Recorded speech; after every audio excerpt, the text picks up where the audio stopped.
Hello there, hope you're doing well today.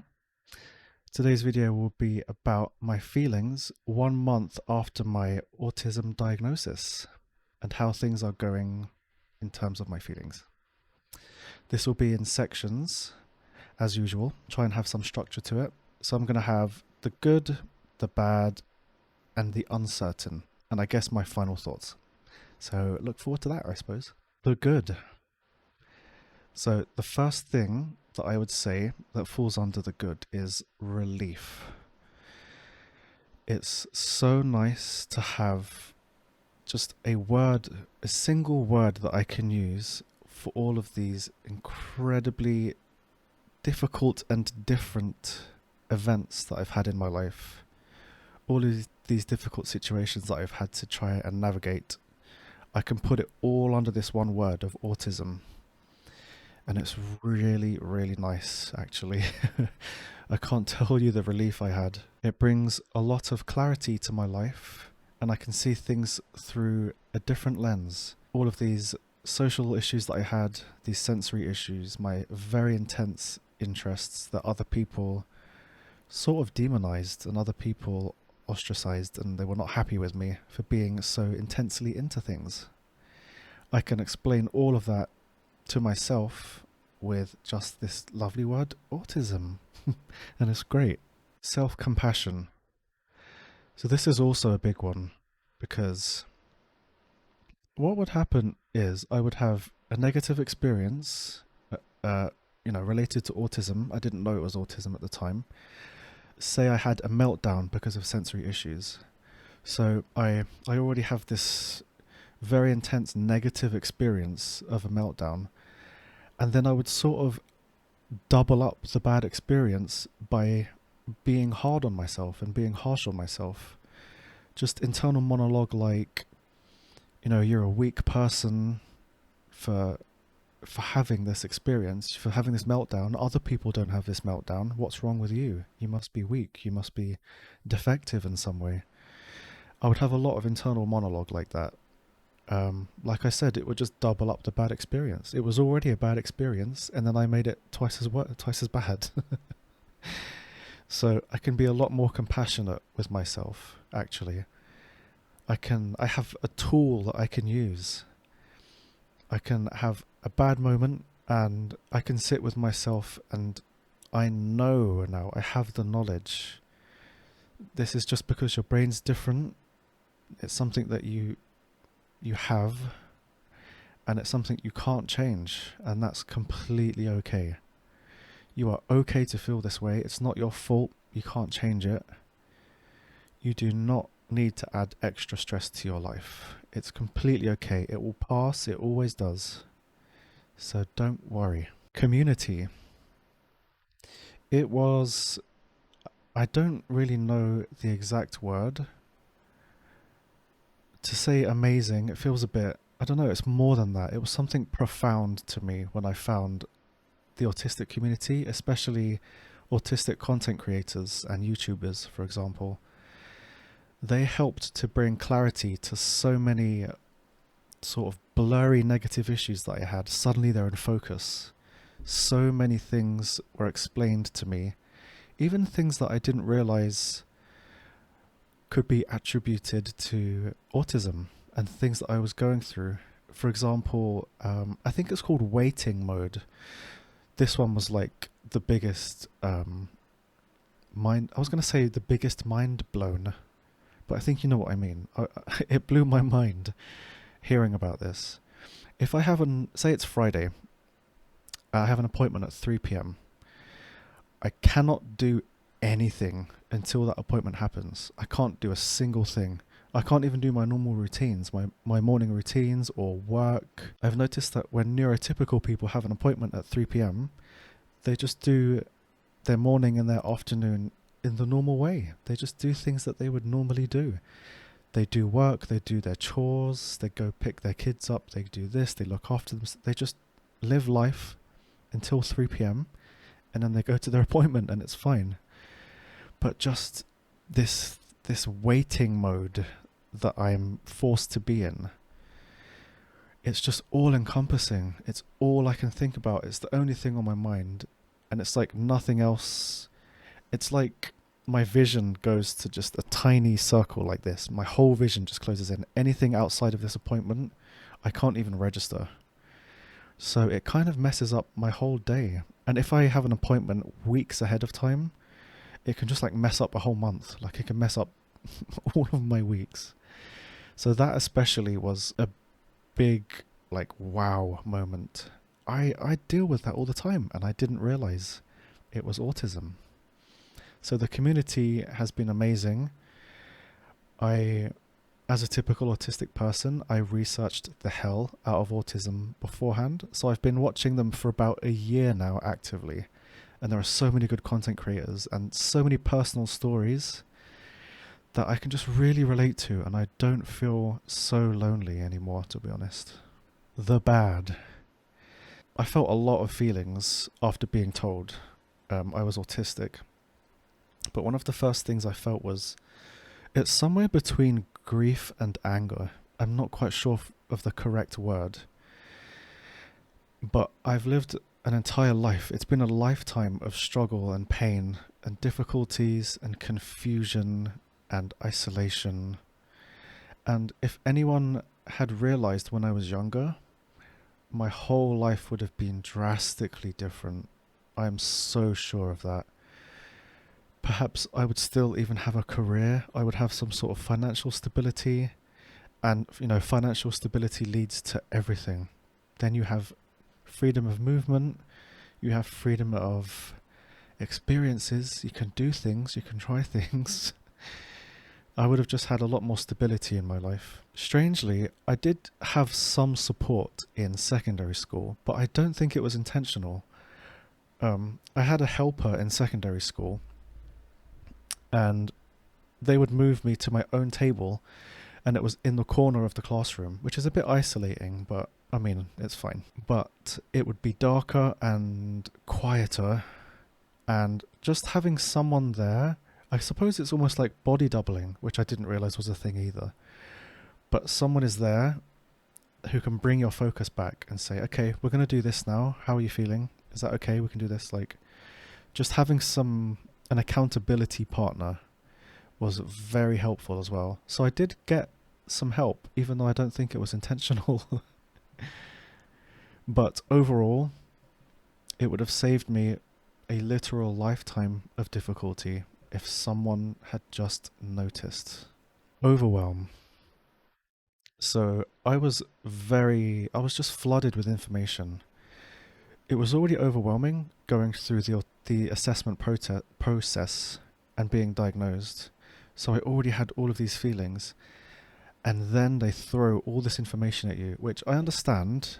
It is helpful, and they're just trying to be helpful, but it was a lot. It was, okay, now here are all these resources. You can speak to your GP if you need mental health assessments, or if your physical health is affected by autism.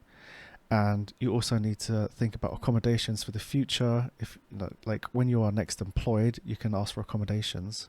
I mean, if I'm ever going to be employed again, who knows? And this is how you deal with burnout, and this is what could possibly help you with sensory difficulties, and this can help. And it was like someone threw 100 objects at me and told me to catch them all. It was really overwhelming, and it still is overwhelming. I'm still sort of sifting through the junk and trying to organize things and make some sort of sense of this utter mess that was just left at my feet. So it's been overwhelming in terms of feelings and just the resources that were thrown at me, which I do appreciate. It was just a lot. Reactions from others. So this falls somewhere between bad and uncertain. I'm not quite sure how to feel about this. And this also feeds into the fact that I'm a people pleaser, which I think a lot of autistic people are.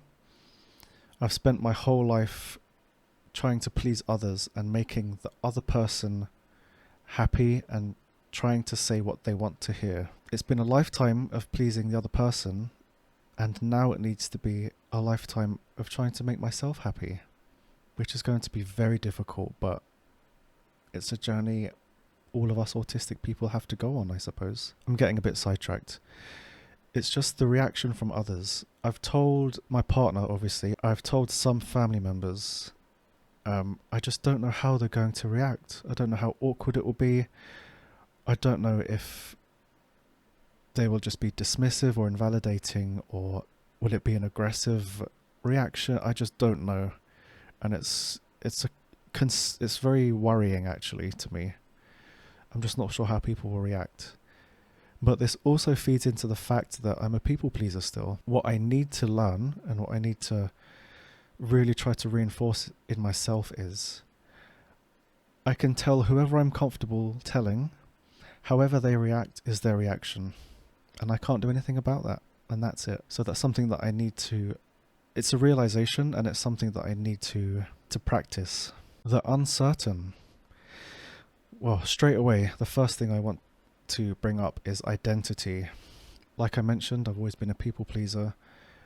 I feel like I deserve an Oscar in life because I've just been acting. I've had so many masks for my entire life.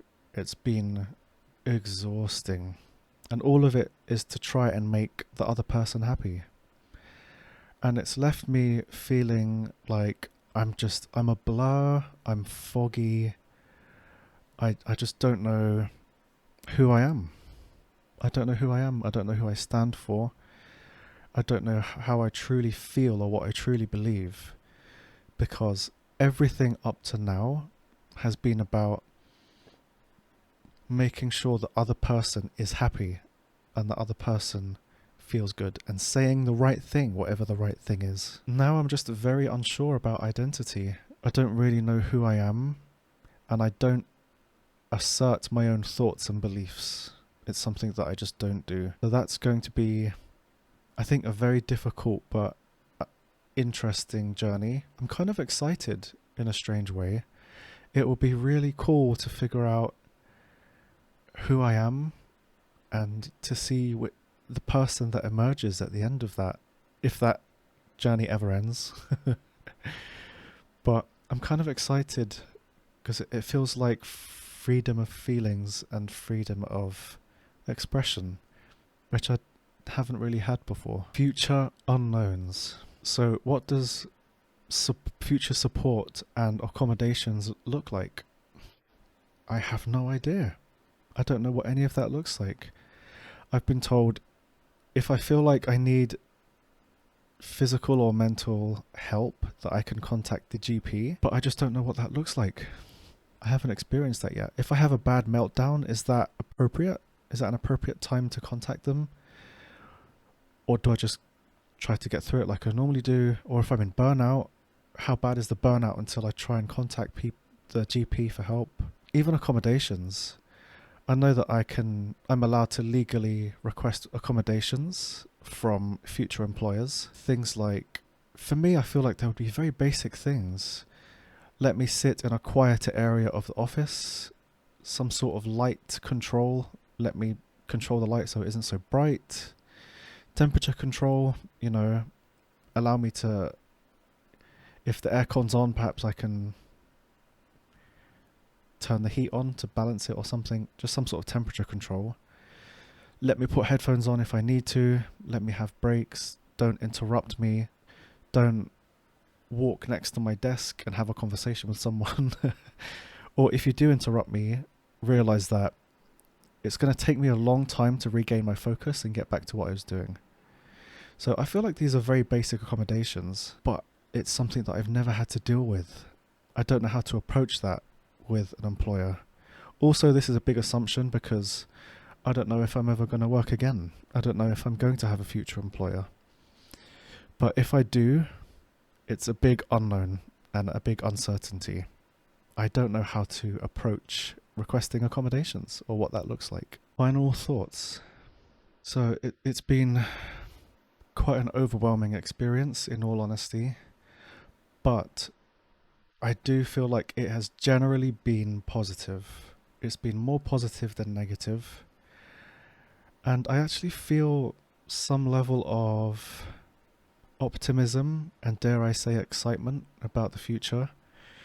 I'm quite excited to see who I will be, really.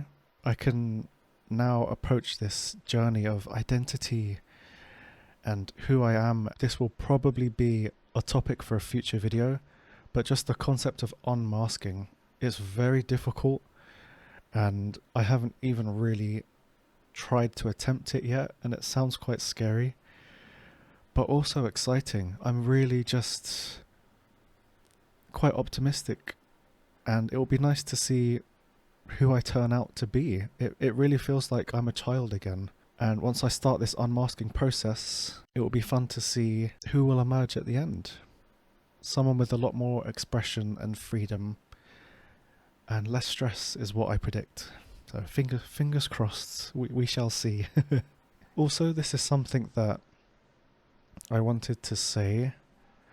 I kind of wanted to say it to myself, and I also want to say it to anyone who's in a similar position at the moment, someone who has gone through recent diagnosis. But it's okay to not have all of the answers. You can't be expected to have clear feelings, clear defined feelings about this. It's okay. You can feel positive about things, you can feel negative, and you can have the uncertain in between.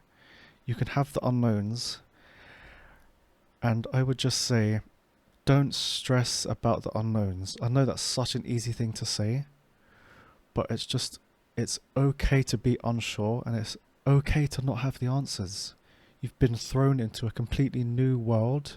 You have a new lens with which to see things, and it's fine to feel disorientated, confusion, curiosity, all of the grey in-between feelings.